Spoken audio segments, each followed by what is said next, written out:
ایک ہی امام کی تقلید کیوں؟ آپ نے وضاحت میں فرمایا کر دوں گا. یہ میرے دوست کا سوال ہے، غیر مقلد نہیں ہے لیکن وہ ڈاکٹر ذاکر نائک کا فالوور ہے. مختصر سمجھانے کے لیے، ایک امام کی تقلید اس لیے کی جاتی ہے فساد سے بچنے کے لیے، کیونکہ اگر ہم اس کو اجازت دیں گے کہ حنفی مذہب بھی صحیح ہے، شافعی مذہب بھی صحیح ہے، جس کو چاہے فالو کرو، جب تو وہ کیسے فیصلہ کرے گا؟ صحیح ہے نا؟ اس کا خون نکلا، وضو ٹوٹ گیا، حنفی مذہب کے مطابق، امام حنیفہ کی رائے کے مطابق وضو ٹوٹ گیا. وہ کہے گا چونکہ امام شافعی کے مطابق نہیں ٹوٹا لہذا میں وضو نہیں دہرا رہا. امام شافعی کے ہاں خون نکل کے بہنے سے وضو نہیں ٹوٹتا. تھوڑی دیر میں کوئی بچی آئی، اس نے اس کو پیار کیا، امام شافعی کہتے ہیں بچی لڑکی ہو، اس کو پیار کرنے سے یا ہاتھ لگانے سے وضو ٹوٹ جاتا ہے. اب یہ کہہ رہے ہیں میں اس مسئلے میں امام ابو حنیفہ کو فالو کرتا ہوں، ان کے ہاں بچی کو ہاتھ لگانے سے وضو نہیں ٹوٹتا. تو یہ دین تماشا بن جائے گا اس سے. اس لیے کہا جاتا ہے کہ بھئی ایک مذہب کو فالو کرو. پرسوں کسی پٹھان بھائی کا فون آیا، بیان بھی سنتے ہیں، ممکن ہے یہ بیان بھی سن رہے ہوں. ان کا فون آیا صوبہ سرحد سے کہ میرے بیٹے کو نے بیوی کو طلاق دیا اور اس کو زبرن طلاق دلوائی گئی ہے، زبردستی. سمجھ میں آ رہی ہے بات؟ گن پوائنٹ پہ اس سے کہا کہ بیوی کو طلاق دو. اس بیچارے نے زبان سے 3 طلاقیں نکال دیں. کہہ رہے ہیں میں نے سعودی عرب سے فتویٰ لیا، فلانے سے فتویٰ لیا، وہ کہہ رہے ہیں کہ طلاق نہیں ہوئی چونکہ جبری طلاق نہیں ہوتی، لیکن ہندوستان پاکستان کے جتنے حنفی علماء ہیں وہ سب کہہ رہے ہیں کہ طلاق واقع ہو گئی ہے. میں نے ان سے کہا، میں نے کہا دیکھو بھائی، آپ اب تک فقہ حنفی کو فالو کرتے آئے ہو نا، تو اب طلاق کا مسئلہ بھی کس سے پوچھو؟ حنفی علماء سے. یہ پھر خواہش، نفس پرستی ہے. یہ کیا ہے؟ نفس پرستی. کہ ابھی اپنا فائدہ اس میں نظر آ رہا ہے، شافی مذہب میں تو شافی بن گئے، اور جب فائدہ نظر آئے گا حنفی مذہب میں تو کیا بن جائیں گے حنفی. کچھ دن پہلے ایک شافعی مسلک کے عالم آئے جو زیادہ مضبوط عالم نہیں تھے، ابھی بھی مدرسے سے فارغ ہوئے، دارالعلوم کرنگی سے پورا انہوں نے پڑھا ہے شافعی. وہ مجھے کہنے لگے کہ میں ہوں تو شافعی، مگر میں کیا کرتا ہوں کہ مجھے بعض چیزیں جو ہے نا وہ یعنی حق کی بڑی عجیب لگتی ہیں، اس لیے میں آپ کر رہا ہوں آپ فقہ حنفی کے کو فالو. تو انہوں نے کچھ سوالات پوچھے، میں نے ان کا جواب دیا. تو مجھے کہنے لگے کہ یہ تو بالکل بہت اچھی بات کی ہے. میں نے ان سے کہا کہ دیکھیں آپ نے دارالعلوم کرنگی سے علم حاصل کیا، آپ شافعی مذہب ہیں، تو ایک مذہب کو فالو کریں، یا تو شافعی بنے یا حنفی. اب یہ نہیں کہ حنفی کی جو چیز آپ کو اچھی لگ رہی ہے ادھر حنفی، تھوڑے دن میں اس کی کوئی چیز اچھی لگنا شروع ہو جائے گی تو وہاں چلے جائیں گے. اور آپ میں ابھی آپ کے لگنے کا اعتبار نہیں ہے. ایک آدمی جو بہت علم میں مضبوط نہ ہو نا، وہ کہ مجھے یہ بات سمجھ میں آ رہی ہے، مجھے یہ ان کی دلیل مضبوط لگ رہی ہے. ایک عام جس کو اتنی اللہ نے صلاحیت نہ دی ہو، اس کو لگنے کا کیا اعتبار؟ وہ آج ایک چیز لگ رہی ہے کل نہیں لگے گی، اس کو کوئی دوسرا دلیل دے دے گا، اس کو وہ صحیح لگنا شروع ہو جائے گا.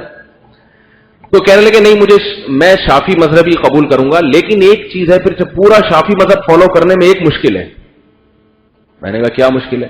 کہہ رہے ہمارے ہاں صدقہ فطر میں گندم ہی دینی پڑتی ہے، گندم کی قیمت نہیں ہے. حنفی لوگ کیا کرتے ہیں، عید کے دن آتے ہیں 2.25 کلو یا 2.25 کلو گندم کے پیسے پکڑا دیے، فطرانہ جو دیتے ہیں نا ہم لوگ پیسے دیتے ہیں. شافعی مذہب میں پیسہ نہیں ہے، جو دو یا عین کھجور دو یا گندم دو. کون گندم کی بوریاں خرید کے لائے اور غریبوں میں تقسیم کرے؟ میں نے کہا یہ پھر نفس پرستی ہے. یا حنفی بننا ہے تو پھر پورا حنفی بنو، ان کی آسانیاں بھی لو اور مشکلات بھی.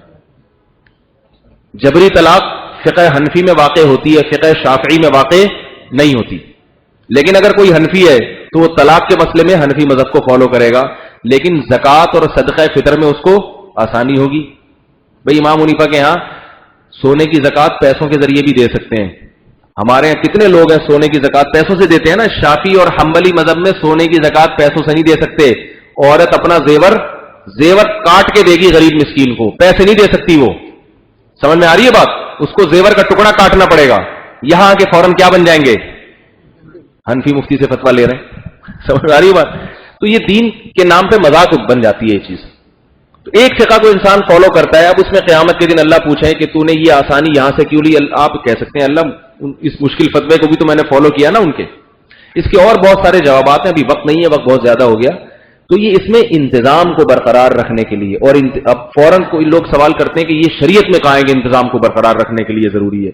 بھائی شریعت میں ایک امام کی تقلید نہیں ہے، لیکن شریعت میں انتظام کو برقرار رکھنے کا حکم تو ہے نا.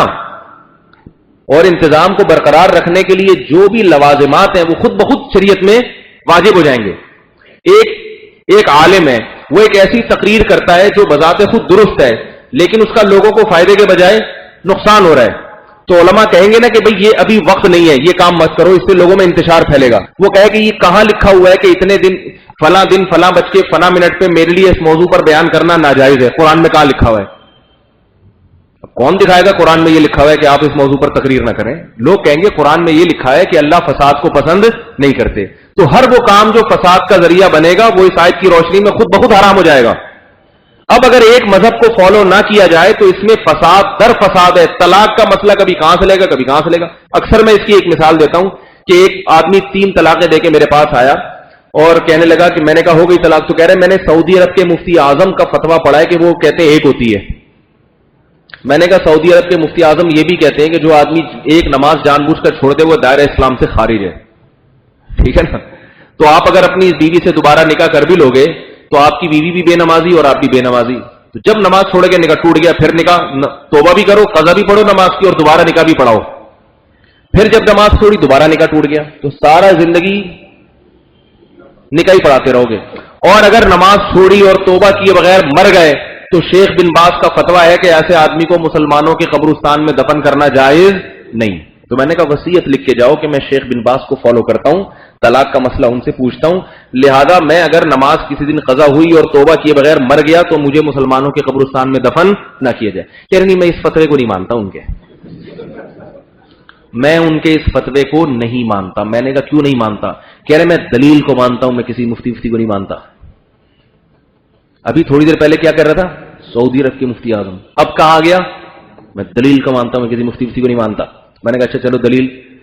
پھر وہ فوراً دلیل پیش کی کہ بھئی وہ تو صحیح مسلم کی حدیث ہے کہ نبی کے دور میں 3 طلاقیں ایک سمجھی جاتی تھی، حضرت عمر نے نافذ کیا اس کو. میں نے کہا پہلے تو اس میں یہ کہیں نہیں لکھا کہ نبی کے دور میں ایک مجلس کی 3 ایک سمجھی جاتی تھی. یہ تو اعلیٰ اطلاق ہے اور اس کا مطلب کیا ہے وہ تو ایک الگ ٹاپک ہے، موضوع ہے، وہ میں بیانات میں بتاتا رہتا ہوں، ابھی اس طرف نہیں جاؤں گا. میں نے کہا چلو مان لیا اس حدیث کا یہی مطلب ہے، تو اس حدیث کی وجہ سے آپ ان کو فالو کر رہے ہو نا. میں نے کہا وہ دوسرا مذہب ہے نا ان کا کہ نماز چھوڑنے والا کافر ہے، اس میں اس سے بھی مضبوط دلیل پیش کرتے ہیں. وہ دلیل یہ عبداللہ بن مسعود فرماتے ہیں کہ ہم نبی کے دور میں کسی عمل کو، کسی گناہ کو کفر نہیں سمجھتے تھے سوائے نماز کے. نہیں یاری میرا خیال ہے یہاں بھی یہ تعویل بھی بڑی مشکل ہے کہ یہاں کفر سے مراد چھوٹا کفر ہے، کیونکہ وہ تو دوسرے گناہ بھی ہے نا، قتل بھی کفر ہے، مسلمان کو گالی دینا بھی حدیث میں آتا ہے کفر ہے. تو عبداللہ بن مسعود کیا فرما رہے ہیں کہ نماز چھوڑنے کے علاوہ کسی گناہ کو ہم کفر نہیں سمجھتے تھے. میں نے کہا یہ حدیث اس سے صریح بھی ہے. نمبر 2، صحیح مسلم کی طلاق والی حدیث میں عبداللہ بن عباس فرما رہے ہیں کہ نبی کے دور میں 3 طلاق کو ایک سمجھا جاتا تھا. کون سمجھتا تھا اس کا ذکر نہیں ہے. نبی سمجھتے تھے یا صاحب علم صحابہ سمجھتے تھے یا وہ صحابہ سمجھتے تھے جن کو طلاق کے مسائل کا علم نہیں تھا. بالکل ایسے جیسے جابر بن عبداللہ کی حدیث ہے کہ ہم نبی کے دور میں متا کیا کرتے تھے، عمر نے پابندی لگائی ہے. تو تمام علماء اس کا جواب دیتے ہیں کہ یہ وہ صحابہ متا کیا کرتے تھے جن کو متا کے حرام ہونے کا علم نہیں تھا اور وہ نبی کے حکم سے نہیں کرتے تھے. حضرت عمر نے جو پابندی لگائی وہ اس لیے لگائی کہ نبی چونکہ پابندی لگا چکے تھے تو اس پابندی کو حضرت عمر نے قانون بنا کے سب میں شائع کر دیا. تو میں نے کہا طلاق کے بارے میں تو حدیث میں یہ نہیں ہے کہ عبداللہ بن عباس فرما رہے ہیں کہ ہم سمجھتے تھے 3 کو ایک، تو کہتے سمجھا جاتا تھا، کون سمجھتا تھا اس کا ذکر نہیں ہے. جبکہ عبداللہ بن مسعود کی نماز والی حدیث میں آتا ہے کہ ہم کفر سمجھتے تھے، اور عبداللہ بن مسعود تو بہت بڑے مفتی تھے، عالم تھے. میں نے کہا آپ سمجھو. پھر کہہ رہے ہیں نہیں اس موضوع پر میں آپ سے زیادہ الجھنا نہیں چاہتا، یہ بحث ویسا جو ہے نا اسلام میں. میں نے کہا تم اپنی خواہشات کے غلام ہو، قرآن و حدیث کے نام پہ خود بھی الو بن رہے ہو، لوگوں کو بھی الو بنا رہے ہو. میں نے کہا آپ کی بیوی آپ کے لیے حلال نہیں ہے. باقی میں پولیس نہیں ہوں جو ڈنڈا لے کے آپ کے سر پہ چڑھ جاؤں. آپ رکھیں اپنی بیوی کو. اللہ کو اگر آپ قیامت کے دن قرآن حدیث کی روشنی میں جواب دے سکتے ہیں تو دے دیجئے گا. قرآن حدیث یہ حدیثیں پیش کر دیجیے گا اللہ کے سامنے. تو یہ بیچارے کچھ بھی نہیں ہوتے، نہ ادھر کے نہ ادھر کے. تو دلیل کا نام لیتے ہیں ورنہ پھر دلیل اسے کہتے ہیں کہ آپ اگلے کی بھی پوری بات سنو. ایک آدمی کہتا ہے میں نے یہ دلیل یہاں سے لے لی، رفع الیدین کی ایک مثال دے رہا ہوں دلیل. تو جو رفع الیدین کو نہیں مانتے ان کے پاس بھی تو جاؤ. ان کی ایک آدھ کسی کی کتاب پڑھ کے فوراً فیصلہ کر دیا. بھائی ان کے پاس آؤ، ان سے بات سنو، وہ بھی دلائل رکھتے ہیں، وہ بھی آپ کو جواب دیں گے. ان کی نہیں سنتے. اور میں سے آج میرے پاس پتہ نہیں 15-20 میسج آئے ہیں رفع الیدین کے. کسی نے کہ ان کا جواب دو. اب میں SMS بازیاں شروع کر دوں سارے دن بیٹھ کے اس کے ساتھ. اب میں جواب نہیں دے رہا تو کیا پھیلا دے گا؟ دیکھو دیوبندیوں کے مفتیوں کو اتنی حدیثیں پیش کی مگر ان کے پاس کوئی جواب نہیں ہے. او بھائی تیرے پاس اس کام کے علاوہ دنیا کا کوئی کام نہیں ہے. ہمارے پاس دنیا کے اور دین کے الحمدللہ اور بہت سارے کام ہیں. سمجھ میں آ رہی ہے بات؟ بہت سارے کام ہیں اور SMS بازیاں ہم سے ہوتی نہیں ہیں. بیٹھ کے جواب دیں. پھر جاہل آدمی سے بات کیسے کرے آدمی؟ اس کو یہی نہیں پتا صحیح حدیث کیا ہوتی ہے. اس کو تو اس کے مولوی صاحب نے کہہ دیا نا صحیح ہے, وہ اندھی کہے گا کہ ہاں صحیح. اس کے مولوی صاحب نے کہہ دیا ضعیف ہے, خدا کی قسم اندھی تقلید کر کے کہتا ہے ضعیف ہے, حالانکہ اس کو نہیں پتا صحیح حدیث کی ڈیفینیشن کیا ہے. ضعیف حدیث کی ایک رٹی رٹائی یاد کی ہے. صحیح حدیث کو کہتے ہیں جس کے سارے راوی صحیح, یعنی کوئی بیمار اگر درمیان میں ہو, صحیح کا تو یہ مطلب ہوا نا سارے راوی صحیح. یہ صحیح حدیث کی ڈیفینیشن ہی نہیں ہے بھائی. سارے راوی صحیح ہو کے بھی حدیث ضعیف ہوتی ہے, ناقابل قبول ہوتی ہے, بعض دفعہ منکر ہوتی ہے, شاذ ہوتی ہے, اور بہت ساری علتیں. اتنے بڑے بڑے جو محدث علامے اتنے PhD کرتے ہیں حدیث میں, پھر جا کے ان کو صحیح اور ضعیف حدیث کا علم حاصل ہوتا ہے. پوری بیٹھ کے یہاں فتوے پھینک رہے ہیں کہ یہ صحیح ہے, یہ ضعیف ہے, فلانے نے صحیح قرار دیا. وہ کہتے ہیں البانی نے اس کو صحیح قرار دیا. میں نے کہا آپ البانی رحمۃ اللہ نے جس کو صحیح قرار دیا تو آپ ناصر البانی رحمۃ اللہ علیہ کے مقلد ہیں. ابن حجر نے تو اس کو ضعیف قرار دیا ہے, حافظ ابن حجر نے.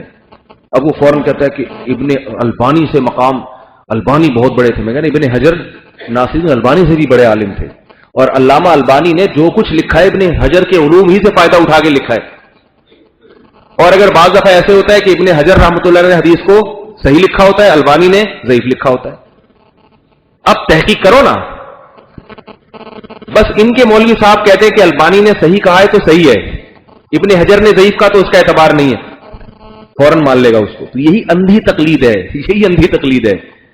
تو جب تقلید نہیں ہی ہے تو میرے بھائی پھر یہ کیوں کہتے ہو کہ ہم قرآن حدیث کو فالو کرتے ہیں, کسی کو نہیں مانتے, کسی کے فتوے کو نہیں مانتے؟ ہر آدمی دین پہ جب تک نہیں چل سکتا جب تک کسی کو سربراہ نہ بنائے. اسی کو فالو کرے گا تو چلے گا آگے, ورنہ وہ 1 انچ نہیں چل سکتا آگے.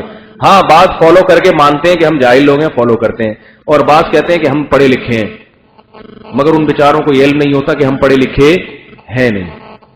تو ان کو پھر کسی پڑھے لکھے کے پاس لائیں تو پھر وہ پتہ آتا ہے کہ آپ کتنے پانی میں. قرآن مجید کے بارے